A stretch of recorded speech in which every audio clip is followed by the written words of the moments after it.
मुसल्ले पे बैठ के रो। बीवी ने पूछा क्यों रोते हो?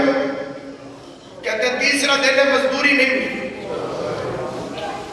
बच्चों के खिलाने के लिए भी कुछ नहीं, और मुहर्रम का चांद तुलू हो, कल मेरे घर हुसैन के अज़ादार हैं।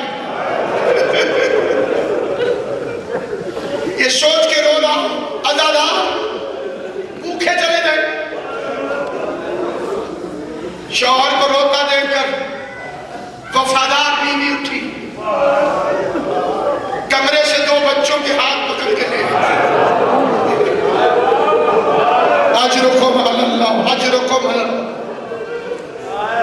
रोने का मौसम आ गया, अगले साल वही रोएगा जो जिंदा रहेगा।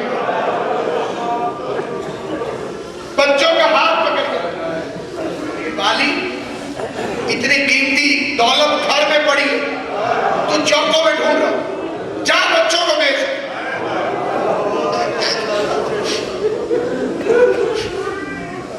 जिसने दिए उसी के नाम पे बेचना चाहता।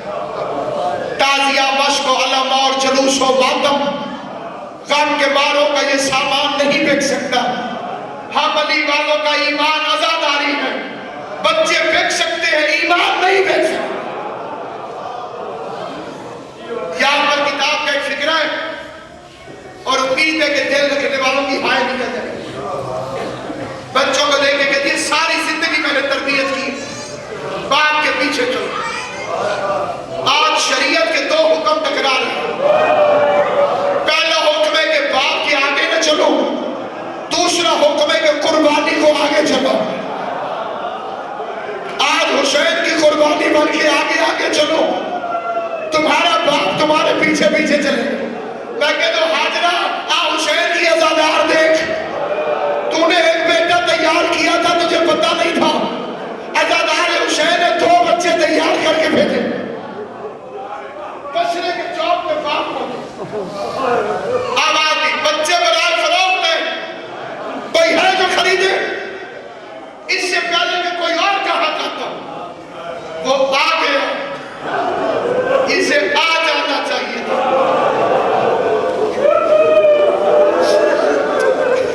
कितने के बेचोगे? उसने मजलिस का हिसाब लगाया, जितना खर्चा था अपने खाने के लिए उतना खर्च बताया। उसने थैलियां दी, बच्चों को घोड़ों में बिठाया, चला गया। बड़ा लंबा वाक्य, मैं बातें आज वापस आए, न्यास का बंदोबस्त किए, करीब का मातम, हुसैन की मजलिस, मोमिन खाते रहे, शुक्र करते।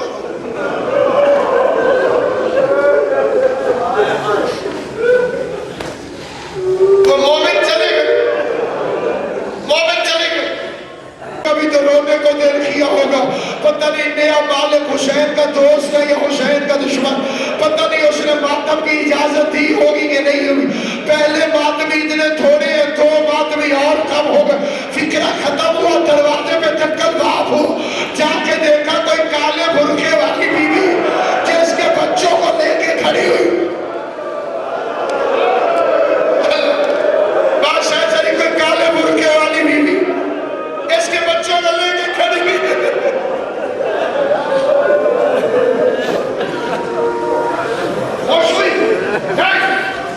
गुस्सा जला और बच्चों को डांटने लगे।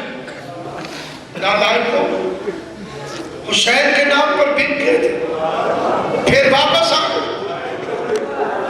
फिर डरते डरते कह दिए, बीवी अगर तुम बच्चे दे के पैसे लेने आई है तो पैसे हुसैन की मजलिस में खर्च हो, मेरे पास लौटाने को पैसे नहीं। आहिस्ता से जख्मी लहजे की आवाज है, तुझे किसने कहा मैं बच्चे लेने आई? अंदर आने को नहीं कहोगी? शर्म आके कहती है तू अमीर जाती होगी, मैं बड़ी गरीब, मेरे घर तो बिठाने के लिए कोई चीज नहीं है। आवाज दे के आया, तेरे घर हुसैन की मजलिस नहीं होती क्या? बीवी होती है क्या? उसी घर में तो बैठती हूँ जहाँ मजलिस हो। अभी भी मोमिना को समझ नहीं आई कि ये कौन है जो कहती है मैं बस उसी घर में बैठती हूँ जहाँ पर हुसैन की मजलिस होती है।